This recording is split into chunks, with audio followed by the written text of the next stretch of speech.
When I saw her name on the envelope, my heart stopped. Christine, my ex-wife. We hadn't spoken in years, by my choice. The divorce was messy, like slicing through tangled roots with a dull blade, leaving splinters of pain lodged in places you don't expect. She had destroyed everything when she left me for her affair partner, Kevin, a business partner of mine. And now? A wedding invitation from the two of them? The ornate gold lettering was nauseatingly self-indulgent. "Join us in celebrating our love," it read, with a flourish of cursive and tacky roses embossed on the card. The date was circled in crimson. My daughter, Emily, was livid when she found out. "You're not seriously going, Dad, are you?" The thing about Christine was she always had to have the upper hand, even in her happily ever after. There was no question in my mind she wanted me to attend so she could flaunt her new life, her upgrade. But I wasn't the same man she left crying on the kitchen floor 3 years ago. No, this time, I'd show her what she'd underestimated. "Of course, I'm going," I said, the edge in my voice sharp enough to cut through my daughter's protests. "But don't worry, Em. I'm not the one who'll be humiliated." The weeks leading up to the wedding were a whirlwind. As the day approached, I planned meticulously.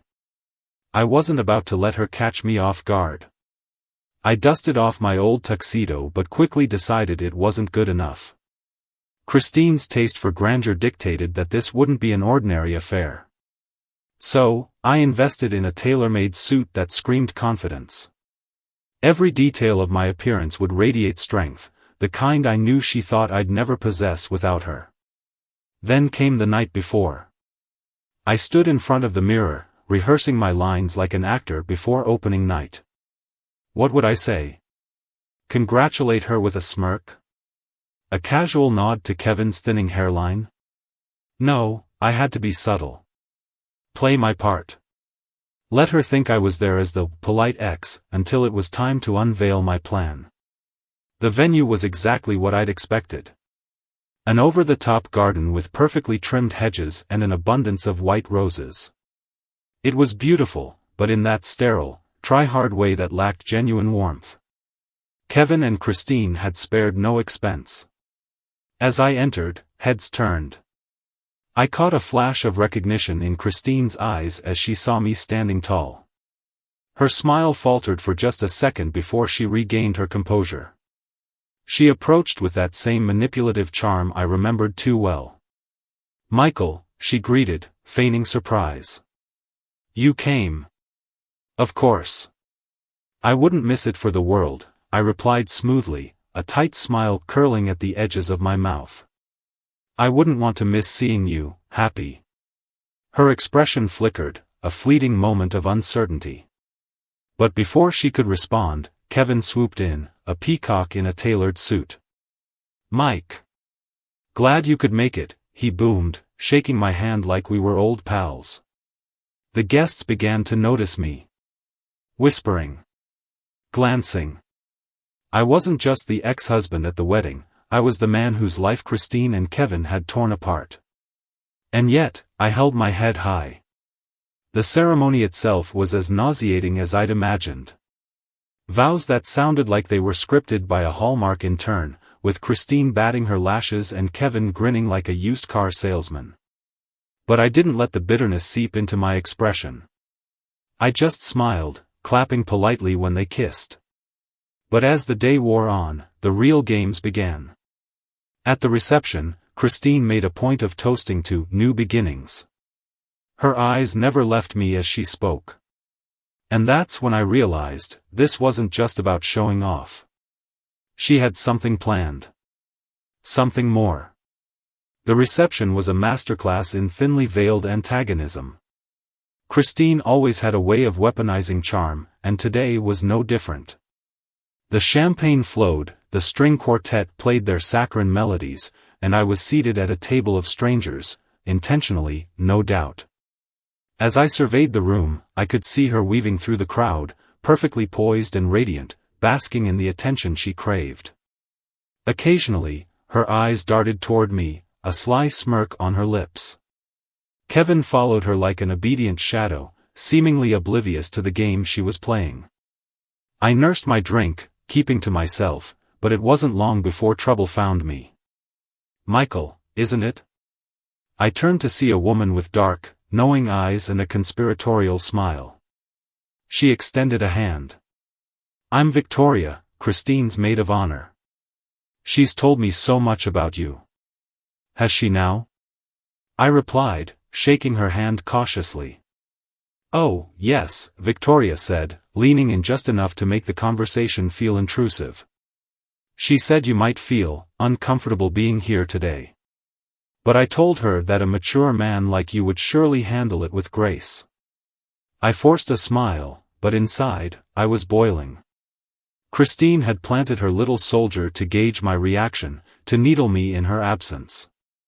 Fine. Two could play at this game. I wouldn't say I'm uncomfortable, I said, swirling the amber liquid in my glass. Actually, I'm quite entertained.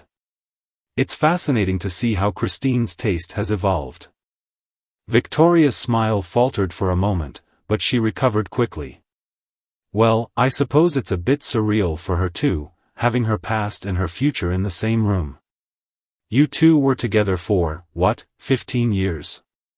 17, I corrected, my voice steady. Long enough to learn a lot about someone. Did she ever tell you about her habit of humming the Mission Impossible theme whenever she thought she was getting away with something? Victoria blinked, caught off guard. I can't say she did. Oh, it's a classic Christine move. Charming, clever, and always thinking she's the smartest person in the room. I sipped my drink, letting the implication hang in the air. Victoria laughed nervously, clearly unsure whether to continue. But before she could press further, a sharp voice cut through the noise. Michael. There you are. Christine glided toward us, her arm linked with Kevin's. Her smile was dazzling, but her eyes betrayed her frustration. She wasn't pleased with whatever Victoria had reported back to her. I see you've met Victoria, she said, her tone syrupy. I hope she's been making you feel welcome. Oh, absolutely, I said, flashing a wide grin. We were just reminiscing about the good old days. Christine's smile tightened. Well, don't hog him, Victoria. Michael and I need to catch up. Kevin, darling, why don't you go check on the cake with Victoria? Kevin, the dutiful puppet, obliged without question, leaving me alone with Christine. Clever, Christine, I said quietly. Sending Victoria to dig around. Subtle.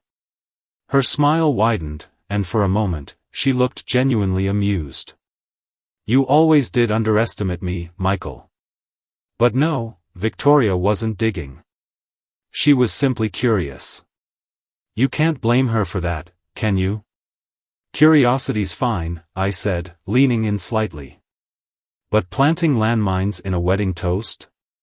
That's beneath even you. Christine's eyes sparkled with something sinister. Oh, Michael, you flatter yourself if you think this day is about you. Kevin and I are celebrating our love. If that makes you uncomfortable, well, perhaps you should have declined the invitation. I chuckled softly, shaking my head. I wouldn't miss this for the world. She opened her mouth to retort, but a server approached, interrupting the moment. Excuse me, Mr. Carter? Someone's asking for you near the terrace. I frowned. Me? Yes, sir. A gentleman said it's urgent. Christine's smug expression faltered, and I seized the opportunity. If you'll excuse me, Christine. Duty calls. The terrace was bathed in the golden light of the setting sun. I stepped outside, scanning the crowd for my mystery visitor. At first, I saw nothing unusual, but then a figure emerged from the shadows. Mr. Carter, good to see you again. It was Julian, my former private investigator. His presence at Christine's wedding was as jarring as it was intriguing. Julian? I asked, lowering my voice. What are you doing here? I came to warn you, he said, his tone serious. Something's off about this wedding. I've been following a trail, and it led me straight to your ex-wife. I stiffened. What kind of trail? Julian hesitated, glancing over his shoulder before stepping closer. I can't say much yet, but let's just say Christine's happily ever after has some skeletons in the closet. Big ones. Before I could press him for more, the terrace door swung open, and Christine appeared, her face a mask of suspicion. Michael, what's going on out here? Just catching up with an old friend, I said, my voice calm. Is that a problem? She narrowed her eyes, clearly unsettled. Julian took the hint and retreated into the shadows, leaving me alone with Christine. Be careful, Michael, she said quietly, her smile returning but her tone icy. I'd hate for you to ruin such a beautiful day. I matched her gaze, unflinching. Oh, don't worry. I wouldn't dream of it. But as she walked away, I couldn't shake the feeling that the storm was just beginning.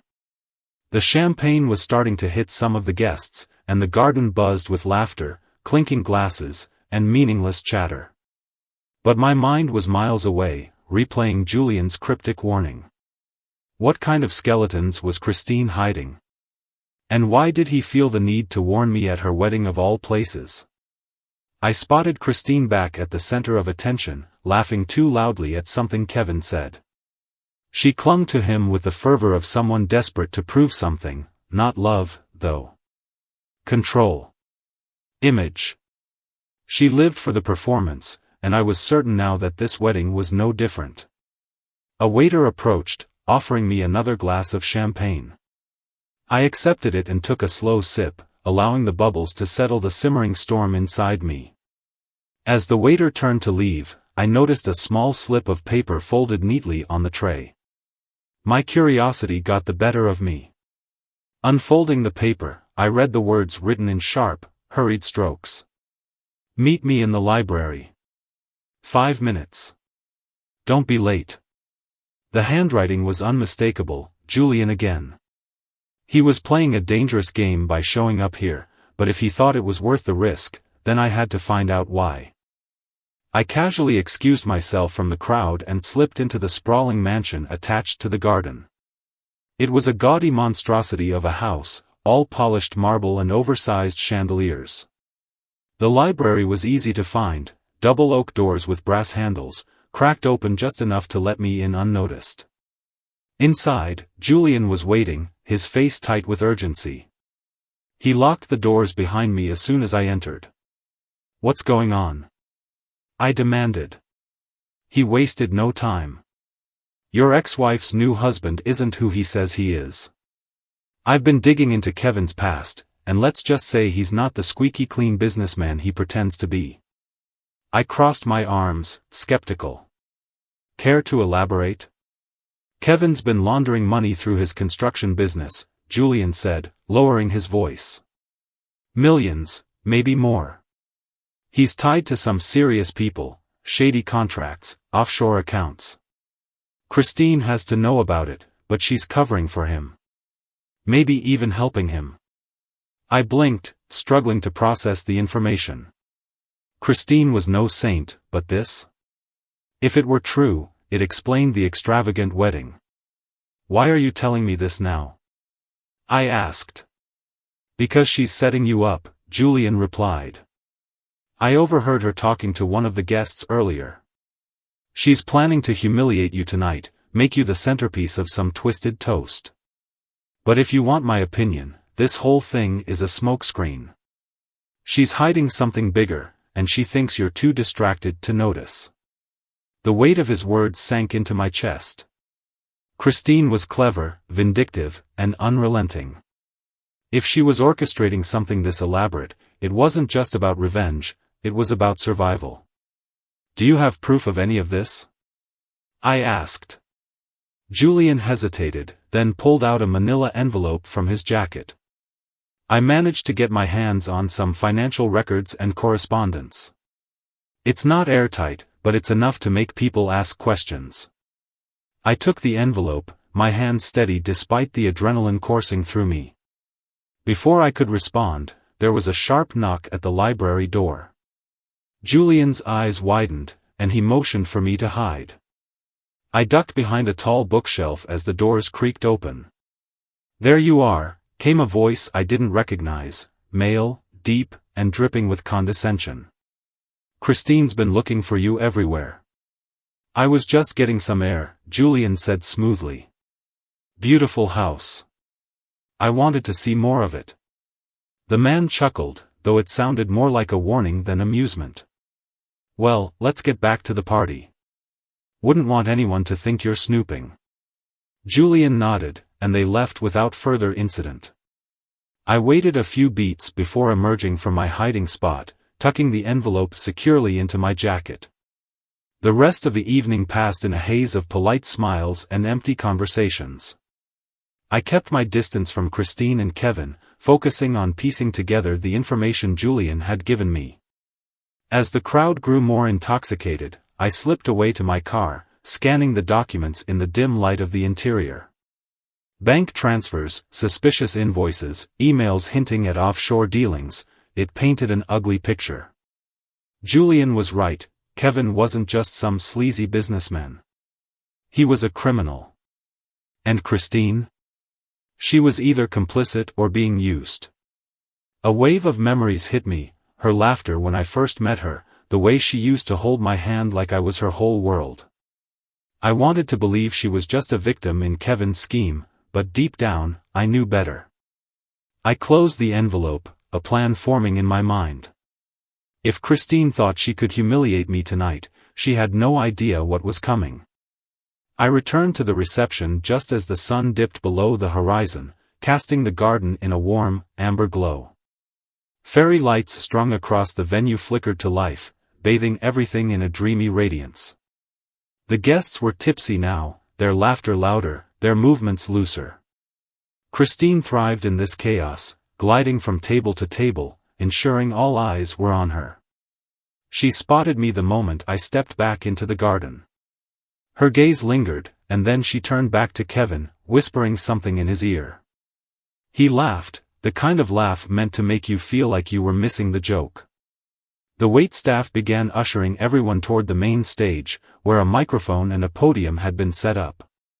It was time for the speeches. As the guests shuffled to their seats, I felt the weight of the manila envelope hidden in my jacket. My fingers brushed the edge, reassuring myself that it was still there. Julian's words echoed in my mind. "She's setting you up."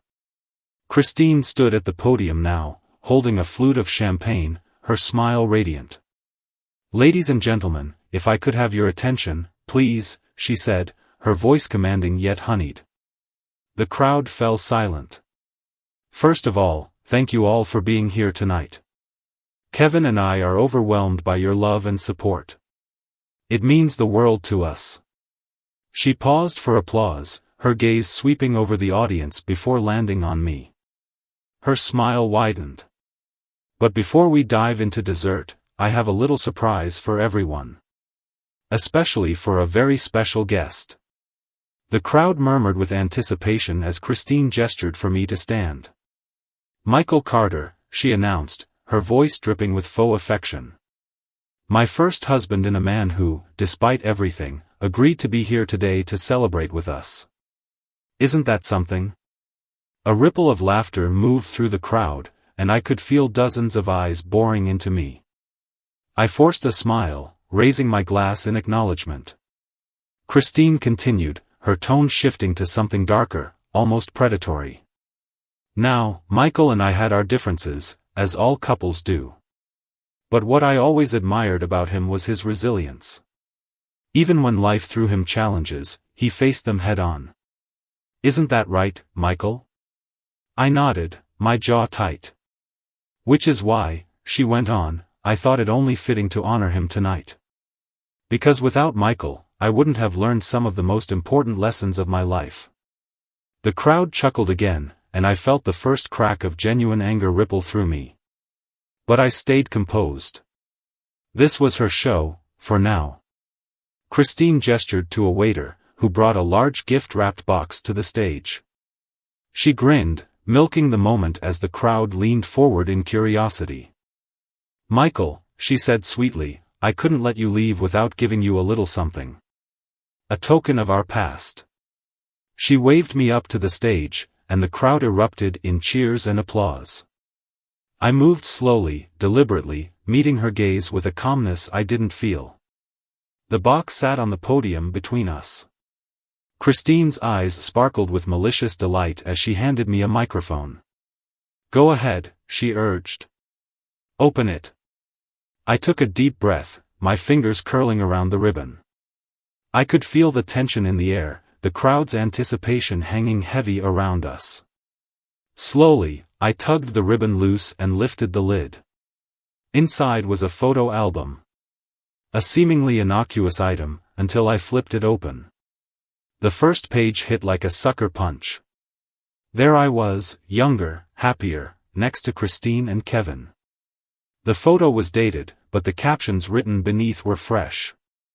"Michael's favorite mistakes," one caption read, under a picture of me and Christine arguing at a party. "Why he couldn't keep me," read another, beneath a photo of me looking disheveled and exhausted outside our old house. Each page was a mockery, a deliberate attempt to paint me as weak, foolish, and ultimately, disposable. The crowd erupted in laughter as they passed the album around. Christine was beaming, triumphant. But I didn't flinch. I didn't react. I simply smiled, closing the album gently and placing it back in the box. "Thank you, Christine," I said, my voice even. This was enlightening. Her smile faltered just slightly. She was expecting outrage, humiliation, a scene. What she didn't expect was what came next. I pulled the microphone closer, addressing the crowd. "It's true, Christine and I had our struggles. But we all make mistakes, don't we? And speaking of mistakes..." I reached into my jacket and withdrew the envelope. Christine's face paled as I opened it, pulling out the documents Julian had given me. "I've been meaning to share a little something about Kevin and Christine's new chapter together. It seems they've been keeping secrets from all of us." The crowd fell silent, the weight of curiosity shifting in my favor. I held up one of the documents, a record of a suspicious bank transfer bearing Kevin's name. "Kevin," I said, my voice sharp, "care to explain why $500,000 was funneled through an offshore account the same week your company laid off its entire construction team?" Gasps rippled through the audience. Kevin froze, his confident facade crumbling. Christine's hand flew to her mouth, her eyes darting around the crowd in panic. I wasn't done. "And Christine, you've always loved to play games. But tell me, what's the prize when the game costs you everything?" A wave of whispers rippled through the crowd. Faces shifted from amusement to confusion, then alarm, as I let the damning documents dangle in the air. Christine's expression was priceless, a cocktail of fury and fear, barely hidden beneath her polished mask. Kevin, on the other hand, looked like he'd been sucker-punched, his face turning ashen. "Michael," Christine hissed through clenched teeth, stepping closer, "what are you doing?" I ignored her, addressing the audience instead. "It seems the happy couple has more than love binding them together. Perhaps we should all raise a toast to creative accounting?" The crowd gasped, their champagne flutes frozen in midair. Kevin tried to interject, his voice shaky. "Now, hold on, this is a misunderstanding." "Is it?" I snapped, cutting him off. "Because according to these documents, your business has been laundering money for at least 3 years. Millions funneled into offshore accounts, fake contracts with shell companies. And Christine," I turned to her, letting the words hit like a hammer. "It looks like you've been a very active participant." The crowd's murmurs turned into a cacophony. Guests began whispering frantically, and I spotted the bride's mother clutching her pearls, her face pale. Christine's carefully crafted poise shattered. "This is ridiculous," she spat. "You don't know what you're talking about, Michael." "Oh," I think I do. I reached for the microphone stand, my voice steady and loud. I know you thought you'd humiliate me tonight, Christine. But you underestimated me. You thought I'd come here as your punching bag, the pathetic ex-husband you could parade in front of your shiny new life. Instead, I came prepared to remind everyone just who they're dealing with. I let the silence that followed simmer, watching her squirm under the weight of the revelation. Kevin had moved to the edge of the stage, his phone in hand, likely calling for damage control. Too late, buddy. And then it happened. Stop, a voice called out from the crowd. The guests turned as a woman in a sharp red dress stepped forward. She was tall, confident, and carried an aura that immediately commanded attention. Her dark hair was pinned back, and her sharp features bore an expression that screamed authority. Christine's face twisted in recognition, then horror. Lauren. Lauren. Kevin's sister. She wasn't on the guest list, but here she was, her eyes blazing with fury as she stormed toward the stage. You think you can keep hiding this, Christine? Lauren said, her voice like steel. You think you can hide from me? The crowd gasped again. Kevin's head snapped toward Christine, confusion and betrayal etched into his features. What is she talking about? Christine stumbled over her words. I don't know what she's. Save it, Lauren snapped, stepping onto the stage. She turned to the audience, her voice cutting through the tension like a blade. You want the truth? I'll give you the truth. Christine isn't just complicit in Kevin's crimes, she orchestrated them. Every single scheme. The fake contracts, the offshore accounts, it's all her. The crowd erupted in chaos. Christine's carefully constructed world was imploding, and for once, she didn't have a snappy comeback.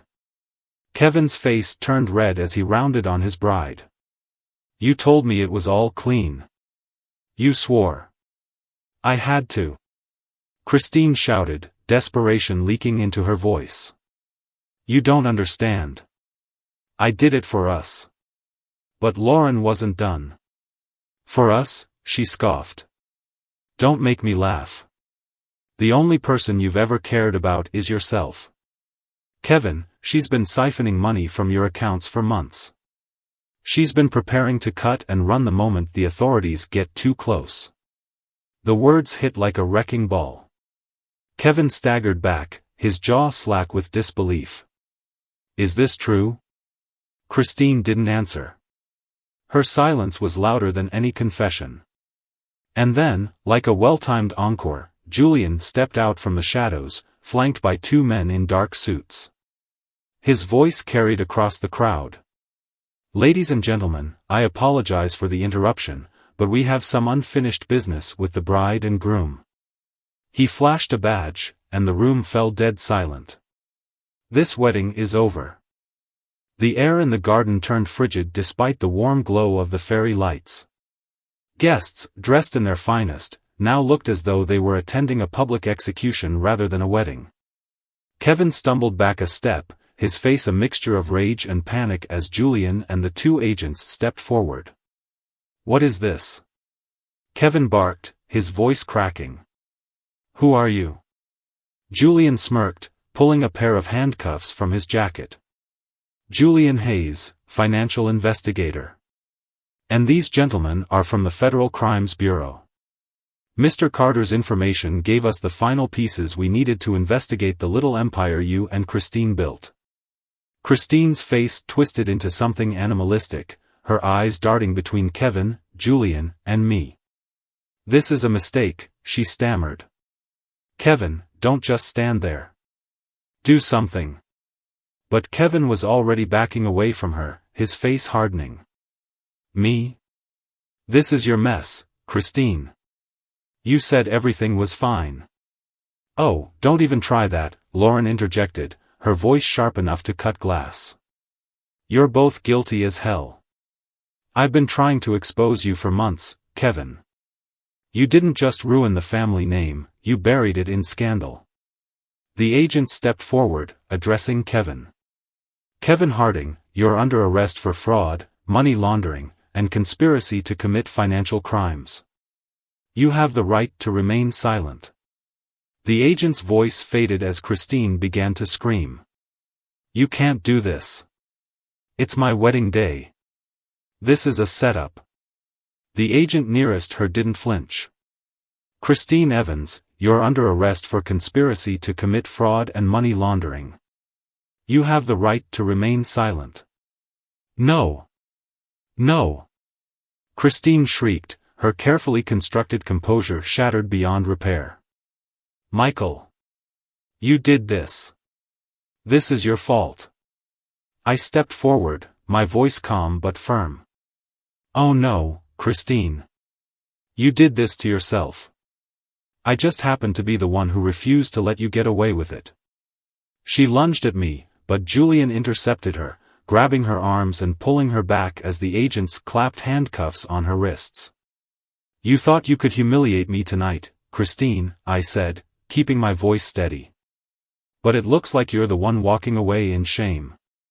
As the agents led Christine and Kevin away, the garden erupted into chaos. Guests whispered in hushed tones, some staring at me with a mixture of awe and confusion. Others simply grabbed their things and left, clearly unwilling to be associated with the scandal. Lauren approached me, her expression unreadable. You didn't have to do it like that, she said, though there was no malice in her tone. I shrugged. Christine didn't give me much of a choice. Besides, it was her idea to invite me. I just made sure she regretted it. Lauren nodded, a faint smile tugging at her lips. Fair enough. Kevin deserved worse, honestly. And Christine? She's been scheming her way through life for as long as I've known her. Well, I said, slipping my hands into my pockets, at least the truth is out now. Lauren hesitated, then extended a hand. For what it's worth, thanks for exposing them. I know this wasn't easy. I shook her hand, my grip firm. No, it wasn't. But it was necessary. The rest of the night passed in a surreal blur. By the time I left the mansion, most of the guests had fled, leaving only a skeleton crew of staff cleaning up the wreckage of the Harding-Evans wedding disaster. The garden, once a pristine dreamscape, now looked hollow and artificial, a perfect metaphor for Christine's life. As I drove home, I felt an odd mix of triumph and exhaustion. For years, I had carried the weight of what Christine did to me, the humiliation, the betrayal. Tonight, that weight had finally lifted. But instead of the satisfaction I'd expected, I felt empty. Revenge wasn't the cure-all I'd imagined it to be. Yes, Christine and Kevin were exposed, and their crimes would catch up with them. But my life, my peace, couldn't come from their destruction. When I pulled into my driveway, I sat in the car for a long moment, staring out at the darkened street. My phone buzzed, breaking the silence. It was Julian. Julian, I said, answering the call. Everything go as planned? It did, he replied. They're in custody. Shouldn't be long before the press gets wind of it. Good, I said. Thanks for your help. I couldn't have done this without you. Julian chuckled. Don't thank me yet. There's still the matter of the court proceedings. And trust me, Christine's not going down quietly. I wouldn't expect her to, I said. But this time, she's fighting a losing battle. After we hung up, I sat there in silence, letting the events of the evening settle. Christine had lost everything. Kevin, too. And for the first time in years, I felt free. But what came next? That was a question I hadn't answered yet. The fallout from the wedding was swift and merciless. By the next morning, the scandal had made headlines. Power couples' lavish wedding ends in arrests. Kevin Harding and Christine Evans face fraud charges. The wedding that exposed a crime empire. Social media was ablaze with speculation and gossip. Photos of Christine in handcuffs, her wedding dress stained with dirt from her dramatic scuffle with the agents, became an instant meme. Kevin's bewildered expression was no better. He looked like a deer caught in headlights, his world crumbling around him. I sat in my kitchen, sipping coffee, the morning light spilling across the table as I scrolled through the coverage. For years, Christine had lived for appearances, for control. And now, the entire world was privy to the mess behind her carefully curated image. By the end of the week, the dominoes began to fall. Kevin's company declared bankruptcy, unable to survive the financial scrutiny now descending upon it. Christine's assets were frozen pending investigation, and their glamorous life of indulgence dissolved overnight. I received a call from Julian, his tone matter-of-fact. "They've both been denied bail. Looks like they'll be sitting in jail until their trial." I wasn't surprised. Christine had spent her life talking her way out of trouble, but there was no charm strong enough to overcome mountains of evidence. "Good," I said. "Let them stew for a while." Julian paused. "So, what now? You've got what you wanted. Revenge, justice, whatever you want to call it. What's next for Michael Carter?" It was a good question, one I'd been asking myself in the quiet moments after the wedding. I'd spent so much energy dismantling Christine's schemes that I hadn't given much thought to rebuilding my own life. "I'm not sure," I admitted. "But for the first time in years, I feel like I have a clean slate." "That's a start." 2 weeks later, I found myself at the park, sitting on a bench near the lake. My daughter, Emily, sat beside me, her hands clasped around a steaming cup of tea. "You're quiet today," she said, her voice soft. I shrugged. "Just, reflecting." She gave me a sidelong glance. "You did the right thing, Dad. Exposing them.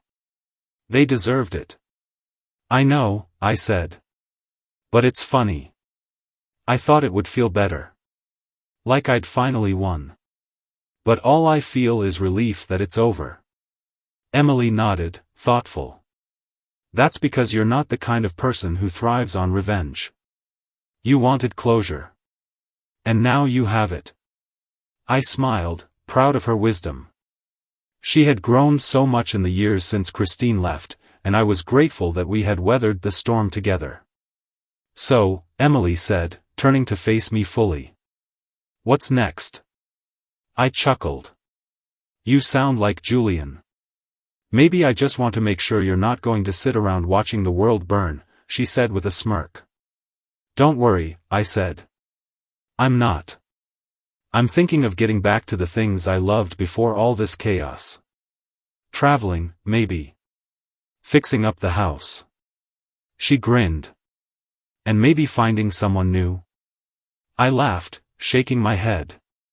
"One step at a time, kiddo." Weeks turned into months, and life slowly returned to normal, or as close to normal as it could get. The trial loomed on the horizon, but I left that to the lawyers and prosecutors. I had no interest in rehashing the drama in court. My part in Christine's story was over, and I intended to keep it that way. One sunny afternoon, I found myself walking through the bustling downtown of a nearby city. There was a bookstore I hadn't visited in years, and I wandered in on a whim. As I browsed the shelves, a soft voice interrupted my thoughts. "Excuse me, but I think you're standing in front of my favorite section." I turned to see a woman about my age, her kind smile and bright eyes instantly disarming. "Apologies," I said, stepping aside. "Let me guess, thrillers?" She laughed. "Close. Mysteries." We struck up a conversation, and for the first time in what felt like forever, I wasn't looking back at the wreckage of my past.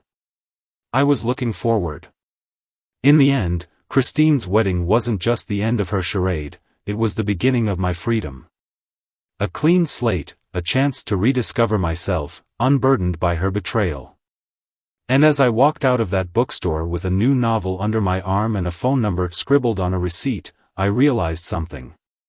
Closure isn't about revenge. It's about letting go.